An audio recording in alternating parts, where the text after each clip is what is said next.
Hello and welcome. इस lecture के अंदर हम डिस्कस करेंगे forms of state by Montesquieu कि जो मोंटेस्क्यू ने स्टेट की अलग अलग फॉर्म्स दी हैं वो हम समझने की कोशिश करेंगे।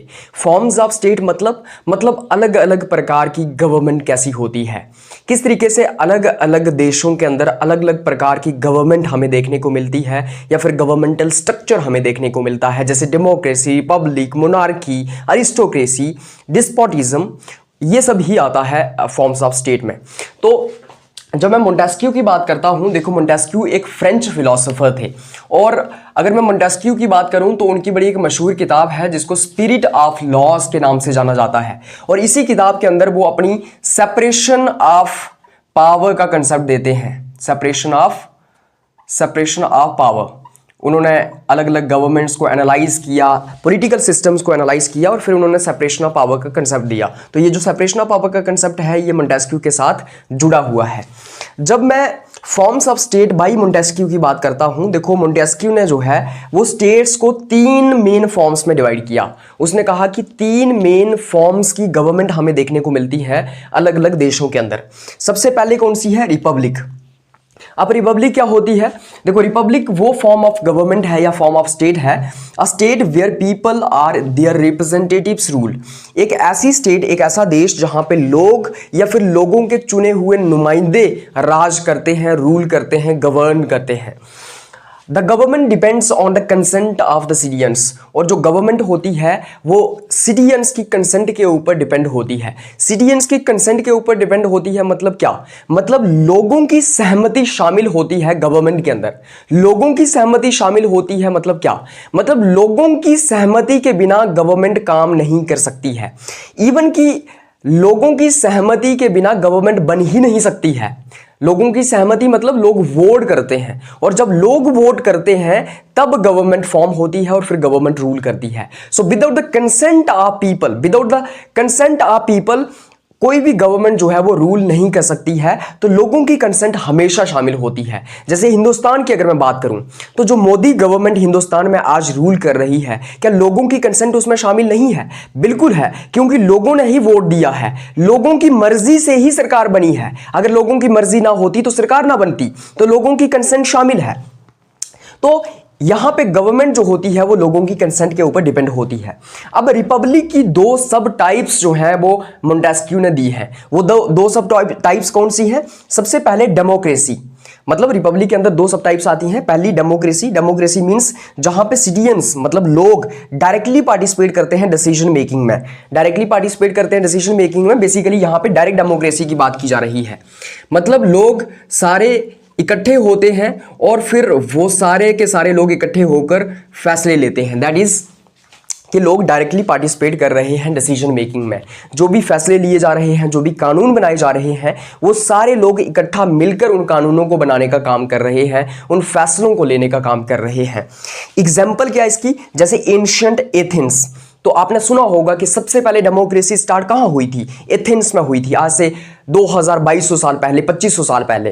तो एथेंस के अंदर मतलब एंशिएंट एथेंस के अंदर आज से 2500 साल पहले एथेंस जो कि ग्रीस में एक जगह है, वहां पे जो है वो लोग सारे इकट्ठे होते थे और फिर वो लोग जो है वो डिसीजन मेकिंग करते थे, फैसले लेते थे, कानून बनाते थे। और दूसरी इसकी सब टाइप आती है अरिस्टोक्रेसी।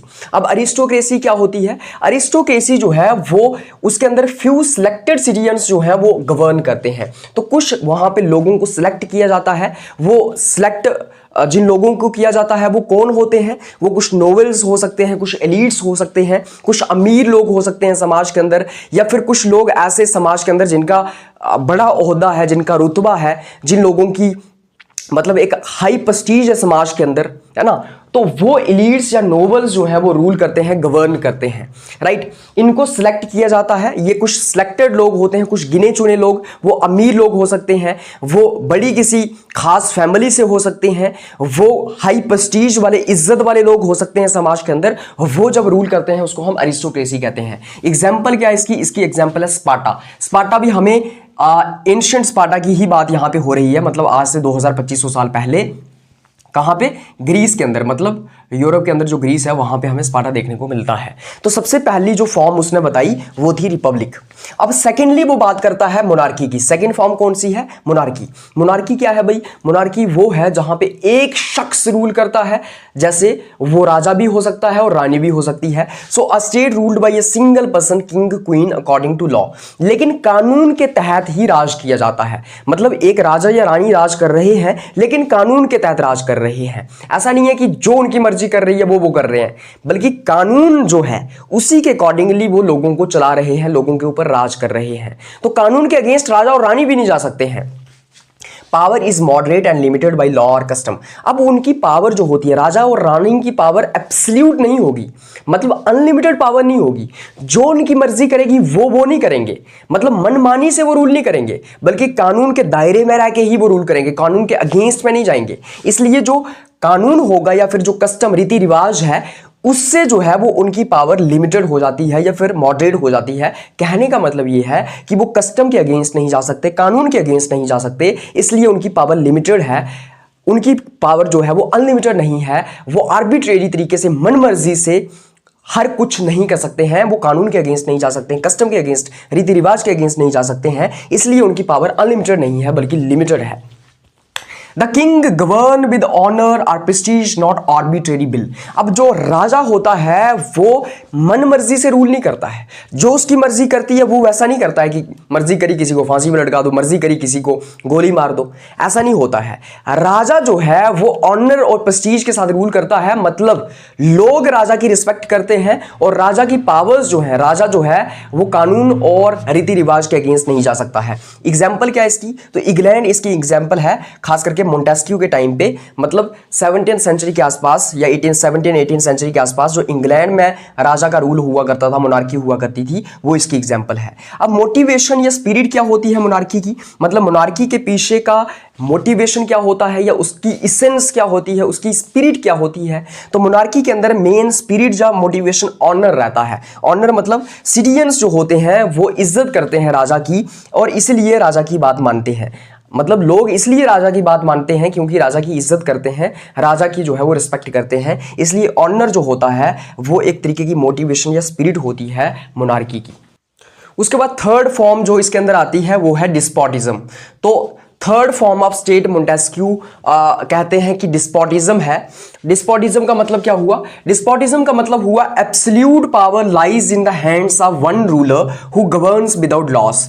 मतलब एक शख्स के हाथ में पूरी की पूरी ताकत है वो और बिना कानून के वो शख्स रूल करता है, मतलब कोई कानून उसको नहीं रोकता है, वो कानून के अगेंस्ट जाता है, कानून है ही नहीं, या फिर किसी तरीके का कोई कस्टम को वो नहीं मानता है और वो एब्सोल्यूट पावर को होल्ड करता है, उसके पास अनलिमिटेड ताकत है, वो उसकी जो मर्जी करती है वो करता है, वो जो चाहे वो कर सकता है, वो किसी को फांसी भी लटका सकता है, किसी को गोली मार सकता है, एक आतंक उसने बचा के रखा होता है। Citizens obey because of fear rather than respect, और लोग उसको इसलिए मानते हैं, उसकी अथॉरिटी को इसलिए मानते हैं क्योंकि वो डरते हैं, इसलिए नहीं क्योंकि वो इज्जत करते हैं। मोनार्की के अंदर लोग राजा को इसलिए मान रहे हैं क्योंकि वो राजा की इज्जत करते हैं, बट इन डिस्पोटिज्म रूलर को लोग इसलिए मान रहे हैं क्योंकि वो डर रहे हैं उससे। इसकी एग्जाम्पल क्या है? तो मोंटेस्क्यू के अकॉर्डिंगली पर्शियन एम्पायर इसकी एग्जाम्पल है। अब मोटिवेशन या स्पिरिट क्या है डिस्पोटिज्म की? डिस्पोटिज्म के पीछे का मकसद क्या है या फिर उसकी अंतरात्मा क्या है, इसेंस क्या है? तो उसकी अंतरात्मा या इसेंस या मोटिवेशन है फियर, डर।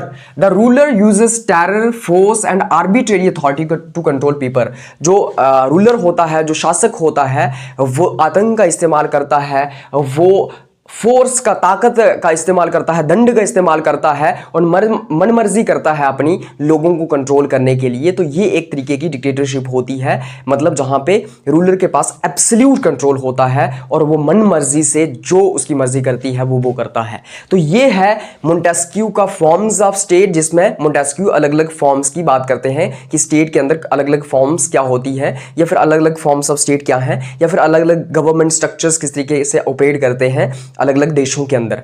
और अगर आपको इस लेक्चर का PDF चाहिए तो आप मुझे टेलीग्राम पे मैसेज कर सकते हैं, टेलीग्राम ग्रुप आप ज्वाइन कर सकते हैं, उसका लिंक मैंने डिस्क्रिप्शन में दे दिया है, या फिर आप मुझे व्हाट्सएप के ऊपर जो है वो मैसेज कर सकते हैं। कॉन्टैक्ट नंबर है 9103113950। तो इस व्हाट्सएप नंबर पे भी आप मुझे मैसेज कर सकते हैं, या फिर आप मुझे इंस्टाग्राम के ऊपर भी मैसेज कर सकते हैं, और इंस्टाग्राम ID है Akshay Thakur _JK। So these are contact details. You can contact me here and you can get PDF. आपको बड़े प्रिसाइज PDFs मैं प्रोवाइड करूंगा और सारे के सारे PDFs या फिर आपको नोट्स मिल जाएंगे। Thank you so much for watching this lecture. अगले लेक्चर के अंदर हम जो मोंटेस्क्यू का बड़ा इंपॉर्टेंट कंसेप्ट है सेपरेशन ऑफ पावर वो समझने की कोशिश करेंगे। So till then bye bye, take care, have a nice day.